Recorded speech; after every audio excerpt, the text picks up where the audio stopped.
Let's at first address what many people have been emailing me constantly, asking me, Candace, you gotta look into this, you gotta look into this, look at these two strange men. We're gonna refer to this as Cameragate. Shout out to all of the internet sleuths, the TikTokers, the YouTubers, those of you who are not playing around and you noticed this because I did not in the beginning.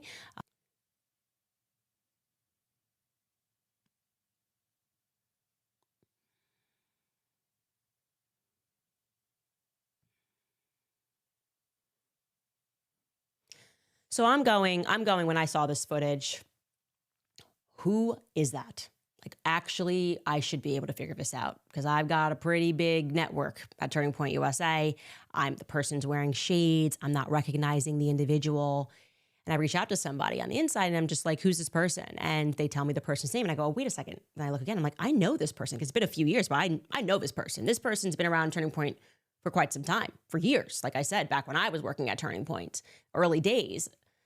So I'm like, I'm just going to reach out. Obviously, I know this individual. I'm going to reach out and I'm going to say, hey, what's up with this? Where is this footage? Why did you do this? What were you doing up there on the rocks?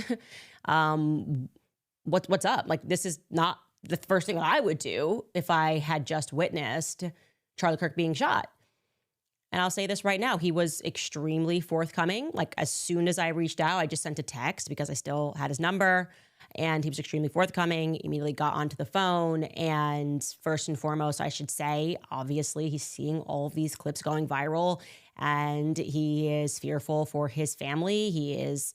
Doesn't have any security and people are looking, And he said, look, as you can see in the footage, I was sitting right to the left or to the left of Charlie when Charlie got shot. And I instantly knew that he was not going to be okay. I instantly knew that he was dead.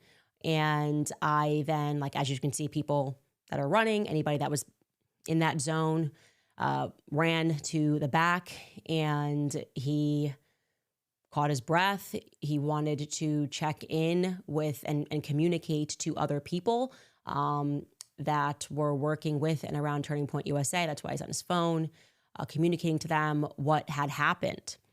That's what he told me.